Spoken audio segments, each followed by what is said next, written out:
אהלן חברים, כאן פישר סייבר. היום אנחנו הולכים ללמוד קצת על AWS. אנחנו הולכים לעשות CTF של Rhino Labs, עוד סנריו ממנו.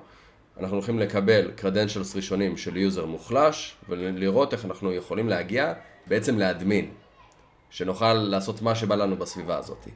אז בואו נתחיל, אני אראה לכם איך הכל יעבוד. יאללה.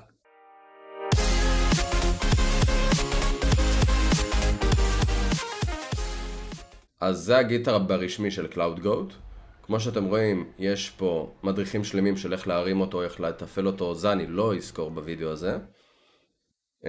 אני בעצם בניתי סביבה פגיעה שאנחנו יכולים להרים את כל הסנריו האלה. את הסנריו שאנחנו נתמקד בו היום נקרא IAM PrivSec by Rollback. אז דבר ראשון שאני צריך לעשות זה ליצור את הסנריו הזה, משתמש באיזושהי אוטומציה שבונה לנו את הסביבה הפגיעה. ואני אשתמש ב-WSL של אובונטו, ששם יש לי את ה-user admin ב-AWS כדי ליצור אותה. אז בואו נעבור לטרמינל שלי. אז בטרמינל מה שנצטרך לעשות זה פשוט להרים את הסביבה הפגיעה הזאת.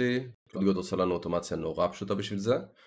מה שפשוט נדביק את הפקודה, CloudGoat create IAM PrivSec by Rollback, ואנחנו מריצים.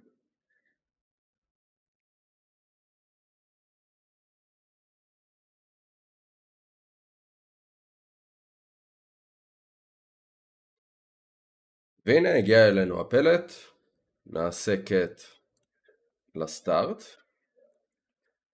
ונעביר את הקרדנשלס האלה למכונת קלי שלנו ונתחיל. אוקיי, עכשיו שאנחנו בקלי, בואו נקנפג דבר ראשון את הקרדנשלס שלנו. אז בואו נעשה AWS configure, ופה אני אכניס את הקרדנשלס שהדפסנו בפקודה הקודמת בטרמינל. אז יש לנו את ה-access key, ויש לנו את ה-secret. אגב, אני לא חושש שמישהו ישתמש לי בקרדנשלס, כי אנחנו נעשה destroy ברגע שאני אסיים את הסרטון הזה, אז אל תנסו אפילו. ובוא נבדוק who am I, והקרדנשלס שלנו עובדים. אנחנו בדפולט פרופייל, אז לא צריך לציין פרופייל, ואנחנו רואים שהיוזר ID שלנו הוא זה, ואנחנו יוזר עם השם הזה. אז דבר ראשון, מה שאני רוצה שנעשה זה שנבדוק את הפוליסים שלו. אז בואו נריץ את הפקודה הראשונה, AWS IAM list attached user policies, ועכשיו יש לנו את השם.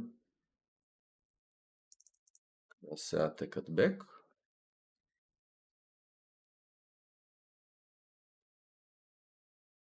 ואנחנו רואים שיש לנו attached policy כבר לאותו user, ונבדוק אם יש inline policies. אז זה ה-managed policies, ובואו נבדוק אם יש inline policies. list user policies, ואין לנו. אז בואו נבדוק מה הפוליסה הזאת בעצם מאפשרת לנו כרגע. אז AWS IAM get policy, בלי policy version, get policy, ואנחנו רוצים policy ARN, ואנחנו נשים את ה-ARN של הפוליסי שמצאנו.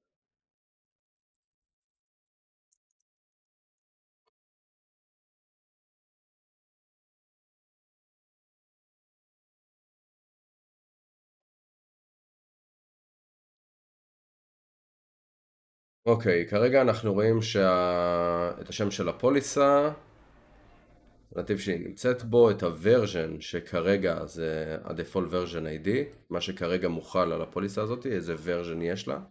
לכל פוליסי בעצם יש version'ים. כל פעם שאנחנו משנים את הפוליסי נשמר כוורז'ן חדש.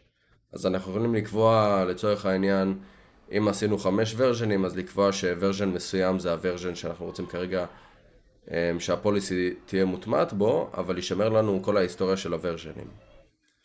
פה זה מה שאנחנו יכולים לנצל בעצם באתגר הזה.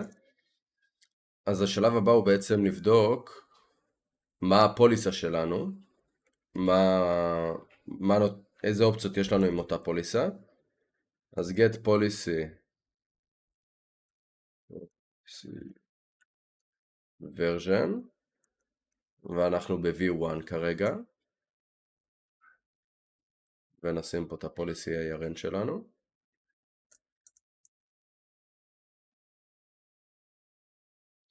ואנחנו רואים בפוליסה עצמה, באקשן יש לנו IAM GET עם כוכבית, עם wild card, זאת אומרת אנחנו יכולים לעשות GET לכל ה-IAM.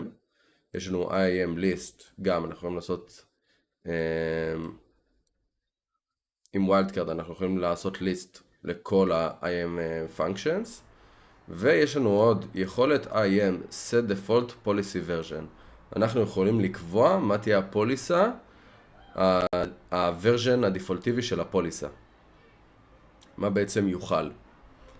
אז אנחנו רואים שזה allow, ויש לנו פה עוד wild card על resource, זאת אומרת כל resource ב-AWS, כל אובייקט ב-AWS, אנחנו יכולים להכיל עליו את ה-default policy version.